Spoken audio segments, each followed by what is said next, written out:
नमस्कार दोस्तों, आप लोगों को आज मैं भारतीय संविधान की प्रस्तावना के बारे में सब कुछ बताने वाला हूँ। प्रस्तावना, याद रखना, संवैधानिक कर्तव्य की तरह समझा जाता है। इसके विभिन्न टर्म्स को समझने से मानो संपूर्ण संविधान समझ में आने लगती है।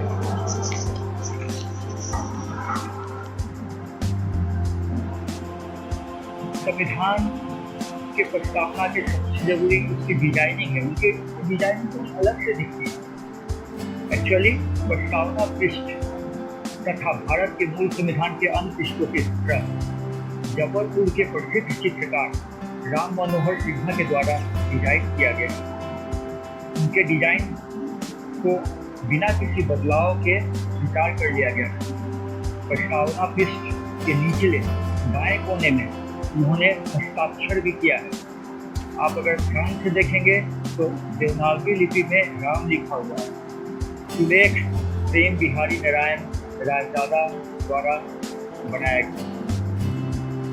भारतीय संविधान के प्रस्तावना का महत्व।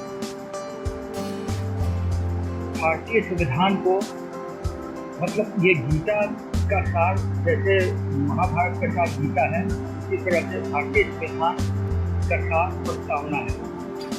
संविधान की प्रस्तावना को पंडित ठाकुर दास ठागर ने संविधान की आत्मा कहा और N.A. पालकीवाला ने संविधान की पहचान बताया। भारतीय संविधान की उद्देशिका या प्रस्तावना संविधान की मार्गदर्शक मौलिक मूल्यों, उद्देश्यों, सिद्धांतों और दर्शन का प्रतीक है।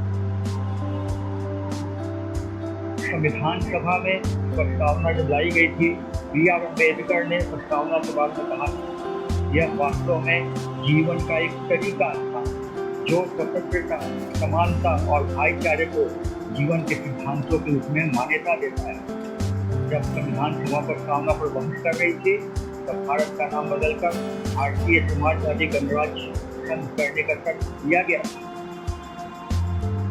ये ज़्यादातर भारत को यूएसएसआर के नकल करने वाले संविधान सभा के जो लोगों के द्वारा प्रपोजल दिया गया था, लेकिन इसे स्वीकार नहीं किया गया। इस बात पर भी बहस हुई थी प्रस्तावना में भगवान और गांधी का नाम शामिल किया जाए या नहीं, लेकिन संविधान सभा ने दोनों प्रस्ताव को खारिज कर दी। प्रस्तावना पृष्ठ, जैसा कि मैंने पहले बताया, राम मनोहर सिन्हा द्वारा डिजाइन किया गया है और उसके नीचे राम भी अंकित है और सुलेख प्रेम बिहारी नारायण रायजादा द्वारा। आइए इसके प्रश्नों को समझें। वास्तव में 3-4 तरीके से इसके प्रश्न पूछे जाते हैं। पहला है सीक्वेंस ऑफ टर्म, यानी किस सीक्वेंस से शब्द आते हैं, और इसके लिए थोड़ा कोड याद करने की आवश्यकता होती है ताकि आप कभी भी इस क्वेश्चन का गलत आंसर न करें। दूसरा, इसकी संशोधन कब कब की गई थी। अभी तक एक बार संशोधन हुई है 42 संशोधन, और एक बार कोशिश की गई है जो भी हो नहीं पाती। तीसरा, इसका स्टेटस आज के डेट में क्या है, क्या ये कानूनी रूप से लागू है या नहीं है, और टर्म्स को समझने की जानकारी। ये चारों चीज़ों के बारे में आगे मैं बताऊँगा। भारतीय संविधान की उद्देशिका भारत के संविधान सभा द्वारा 26 नवंबर 1949 में बनाया गया। यहाँ दो डेट याद रखते हैं। 26 नवंबर 1949 में बनाया गया, लेकिन 26 जनवरी 1950 को लागू हुआ। यह सार है। और संविधान की प्रस्तावना सबसे पहले, इसका वर्णन सबसे पहले कहाँ मिलता है? अमेरिकी संविधान में मिलता है। यानी प्रस्तावना जो यूज किया गया था वो सबसे पहले अमेरिकी संविधान में मिलता है। भारत सरकार के अधिनियम 1919 में भी एक अलग प्रस्तावना मौजूद थी। संविधान की प्रस्तावना पंडित जवाहरलाल नेहरू द्वारा तैयार किया गया उद्देश्य संकल्प पर आधारित था, जिसे 22 जनवरी 1947 को संविधान सभा द्वारा अपनाया गया था।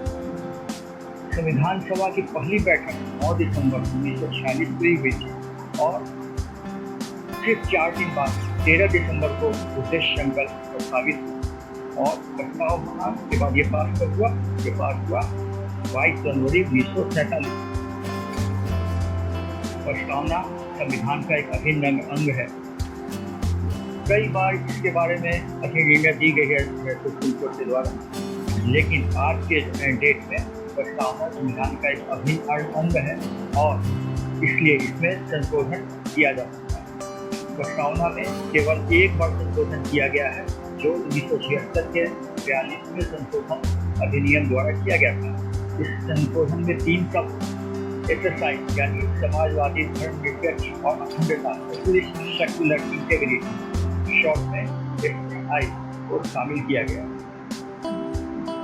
संविधान संशोधन अधिनियम इसके बाद 2021 में भी लाया गया था। 4 फरवरी 2022 को ये राज्यसभा में पेश हुआ था। संविधान की प्रस्तावना में शब्द संप्रभु, समाजवादी, धर्मनिरपेक्ष, लोकतांत्रिक गणराज्य के स्थान पर संप्रभु, समाजवादी, धर्मनिरपेक्ष, संघीय लोकतांत्रिक गणराज्य शब्द रखने की बात कही गई है, अर्थात संघीय लगाने की बात कही गई है। ये प्रस्ताव, ये जो बिल है अभी पास नहीं हुई। आइए हम एक बार भारतीय संविधान की प्रस्तावना का रीडिंग दें। हम भारत के लोग,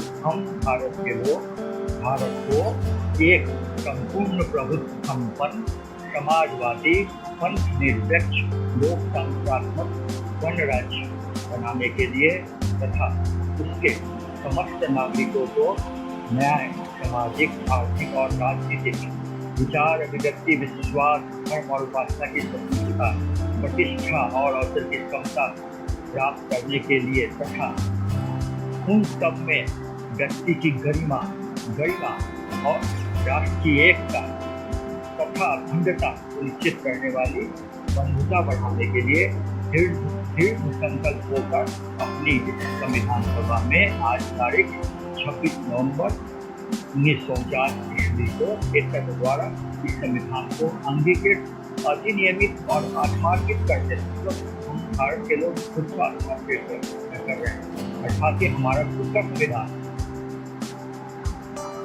अर्थात इस संबंध में मौलिक तथ्य क्या निकल कर सामने आया। यह उन मुख्य उद्देश्यों को बताता है जिन्हें कानून हासिल करना चाहता है। इसमें वे आदर्श भी शामिल हैं जिन्हें संविधान प्राप्त करना चाहता है। यह संविधान को दिशा देता है। यह उन सामाजिक आर्थिक लक्ष्यों को भी स्थापित करता है जिन्हें संवैधानिक प्रक्रियाओं के माध्यम से प्राप्त किया जाना है। प्रस्तावना में कुल संविधान का जो सार है, इसमें कुल 4 घटक माने जा सकते हैं जो मैंने ऊपर बताया। पहला स्रोत क्या है, दूसरा प्रकृति क्या है, तीसरा उद्देश्य सिद्धांत क्या है और चौथा अपनाने की विधि क्या है। इन चारों पे कभी कभी सवाल में आते रहते हैं। भारतीय संविधान के प्रस्तावना के मुख्य की कंपोनेंट क्या है, एक मेमोरी मैप के द्वारा हम इसे समझते हैं। हम भारत के लोग, यानी मेरा और क्या है, हमसे लिखा हुआ है आत्मार्पित करते हैं, यानी हमारा स्रोत क्या, इस ताकत का प्रस्तावना बनाने का, संविधान करना का काम रहता है हम भारत के लोग को, यानी स्रोत क्या है, हम भारत के लोग। भारत क्या बनाना चाहते हैं, भारत को एक संपूर्ण प्रभुत्व संपन्न, समाजवादी, धर्मनिरपेक्ष, लोकतंत्रात्मक गणराज्य बनाना चाहते हैं। संपूर्ण प्रभुत्व संपन्न, समाजवादी, धर्मनिरपेक्ष, लोकतंत्रात्मक गणराज्य बनाना चाहते हैं। और इसका उद्देश्य क्या है, बनाने के लिए अर्थात लिखा हुआ क्या है, क्यों बनाना चाहते हैं, बनाने अभी कारण क्या है, बनाने का कारण है बनाने के लिए तथा उसके समस्त नागरिकों को न्याय, सामाजिक, आर्थिक, राजनीतिक स्वतंत्रता, विचार, अभिव्यक्ति, विश्वास, धर्म और उपासना की क्षमता, प्रतिष्ठा और अवसर की बंधुत्व, गरिमा और राष्ट्रीय एकता और अखंडता सुनिश्चित करने वालों को बढ़ाने के लिए। नीचे जो मेमोरी मैप दी गई है, इसके द्वारा उसे याद रखना। संविधान को अपनाने की तिथि और चौथा जो इसका पाठ है वो है कब अपनाया गया था। संविधान को अपनाने की तिथि क्या लिखा है, आज तारीख 26 नवंबर 1949 को एकत्र द्वारा इस संविधान को अंगीकृत, अधिनियमित और आत्मार्पित करते हैं। कभी कभी हिंदी दिवस भी पूछा जा सकता है, तो काइंडली उसे देख लें। मिति मार्गशीर्ष शुक्ल सप्तमी संवत 2006 विक्रमी को हमने यह अडॉप्ट किया। यह भारत के लोगों की खुद को एक संविधान अपनाने और देने की सामूहिक इच्छा को दर्शाता है। यह अधिनियम लोगों की संप्रभुता और संविधान में उल्लिखित एक न्यायपूर्ण, स्वतंत्र और समान समाज बनाने की उनकी प्रतिबद्धता का प्रतीक है। हर जनता के द्वारा जनता के लिए बनाई गई। प्रस्तावना में कहा जाता है कि कई शब्द बाहर से आयातित किए गए, परंतु अगर हम अपने पुराने वेदों को देखेंगे, हम अपने गौरवपूर्ण इतिहास को देखेंगे तो हमें महसूस होगा ये सभी शब्द भारत में भी पहले से मौजूद थे।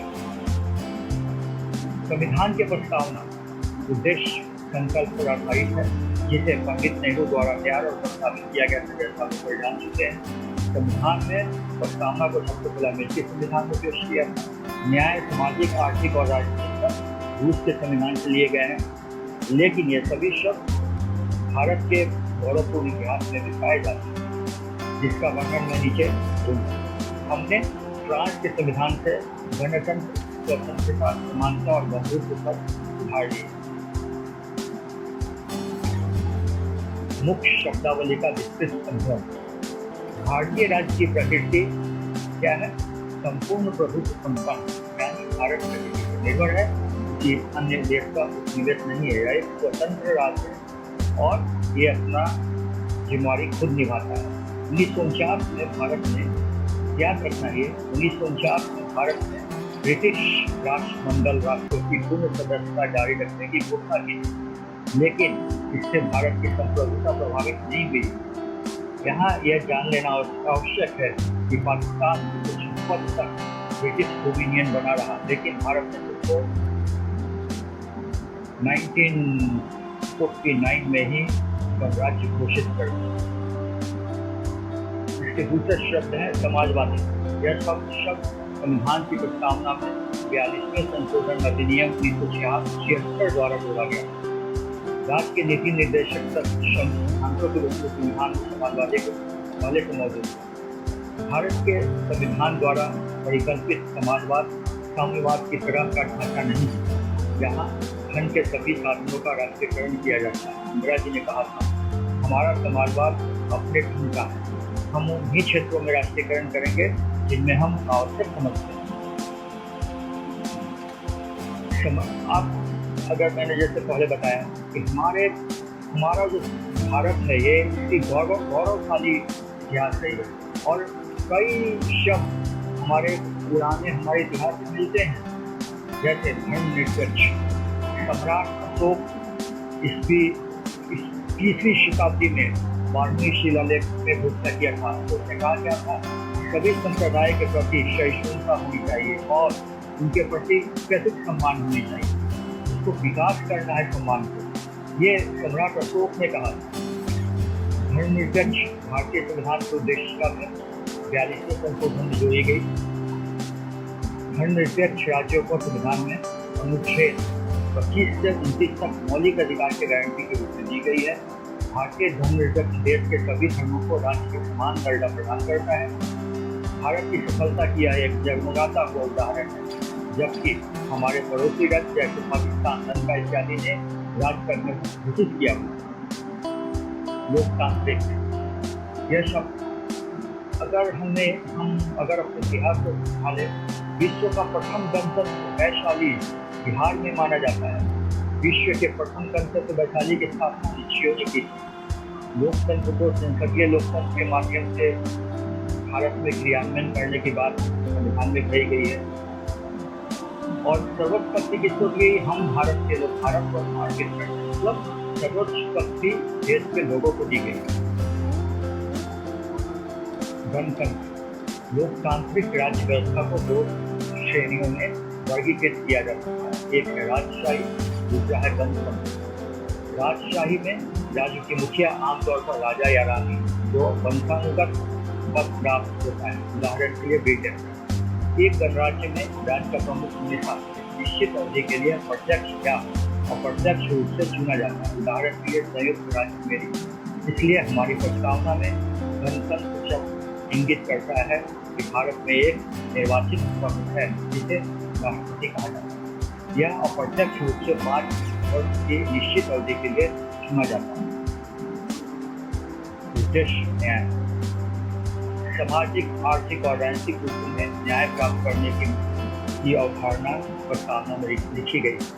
सामाजिक न्याय यानी किसी भी जाति, धर्म, लिंग, रंग, कोई भी आधार पर भेदभाव नहीं होगा। राजनीतिक न्याय यानी सभी नागरिकों को समान रूप से राजनीतिक अधिकार प्रदान किए जाएंगे। यहाँ भी भागवत गीता के समय लिखा गया था, बुद्धिमान व्यक्ति के लिए हर कोई समान है। 51 गीता में कहा गया है, शरीर के बावजूद हम सब एक स्वतंत्र। भारतीय संविधान मौलिक अधिकार में स्वतंत्रता की बात करता है और हमें अभिव्यक्ति, विश्वास, पूजा की स्वतंत्रता प्रदान करता है। समानता का अर्थ है समाज के किसी विशेष वर्ग के लिए विशेषाधिकारों का भाव और सभी व्यक्तियों के लिए समान अवसरों का प्रावधान। संविधान में समानता का अधिकार अनुच्छेद 14 से 18 के माध्यम से किया गया है, जो मौलिक अधिकार। राजनीतिक समानता सार्वभौमिक अधिकार के माध्यम से लोगों के समान प्रतिनिधित्व और बिना किसी भेदभाव के मतदाता सूची में शामिल करने की अनुमति देता है। आपको पता ही है कि मतदाता सूची में भारत का कोई भी नागरिक शामिल है। बंधुत्व, वसुधैव कुटुंबकम, महाउपनिषद और हितोपदेश जैसे प्राचीन भारतीय ग्रंथों का एक संस्कृत वाक्यांश है, जिसका मतलब है भाईचारा, एकता के मूल्य और अधिकारों को बढ़ावा देना। अर्थात हम उपनिषद के जमाने से ही बंधुत्व की बात कर रहे हैं। यही बंधुत्व की बात हमारे प्रस्तावना में भी दी गई। प्रस्तावना में क्या लिखा हुआ है? व्यक्ति की गरिमा और राष्ट्र की एकता को सुरक्षित करने के लिए भाईचारे, बंधुत्व की भावना प्रदान करना। इस संबंध में मौलिक अधिकार में विशेष वर्णन किया गया। प्रस्तावना लागू होने के बाद ये बहस का मुद्दा था, ये इसका लीगल महत्व क्या है, क्या ये सिर्फ अलंकार है। इसके संबंध में सबसे पहले 1960 में बेरूबारी संघ मामला आया। इस मामले में कहा गया प्रस्तावना संविधान का हिस्सा नहीं है। ये उच्चतम न्यायालय ने कहा कि और यह स्पष्ट भी नहीं, लेकिन 1973 के केशवानंद भारती मामला से सभी कुछ बदल गया। केशवानंद भारती मामला में इसीलिए ज़्यादा महत्वपूर्ण है। इसमें कहा गया कि सर्वोच्च न्यायालय में अपने खुद के फैसले को खारिज कर दिया और यह घोषणा की प्रस्तावना संविधान का एक महत्वपूर्ण हिस्सा है। इस मामले में प्रस्तावना के अत्यधिक महत्व पर प्रकाश डाला गया और सुप्रीम कोर्ट ने कहा कि अनुच्छेद 368 के तहत मूल विशेषताओं में बदलाव किए बिना प्रस्तावना में संशोधन किया जा सकता है। मतलब आज के दौर में प्रस्तावना में भी संशोधन किया जा सकता है, लेकिन एक बात याद रखना है कि हमारे संविधान की मूल विशेषताओं को हम नहीं बदल सकते हैं। बेसिक स्ट्रक्चर प्रस्तावना से संबंधित सर्वोच्च न्यायालय की व्याख्या में इसके बाद एसआर बम्बई केस आया और LIC ऑफ इंडिया केस आया। दोनों केसों में भी सर्वोच्च न्यायालय ने माना कि प्रस्तावना एक अभिन्न अंग है, यानी प्रस्तावना आज के डेट में संविधान का एक हिस्सा है। यही याद रखिए, प्रस्तावना संविधान का एक हिस्सा है। केशवानंद भारती मामले के दौरान जो ये मामला जो स्ट्रिक्चर दी गई थी, जो निर्णय दिया गया था, तो आज के डेट तक लागू। वर्तमान स्थिति क्या है? संविधान के उद्देश्य का न्यायोचित नहीं है, अर्थात ये कानून के तहत न्याय में लागू। प्रश्नों के का विश्लेषण आगे दिया जाएगा, आपको कमेंट सेक्शन में लिखा जाएगा। आप सभी को धन्यवाद मेरा ये वीडियो सुनने के लिए। Thank you.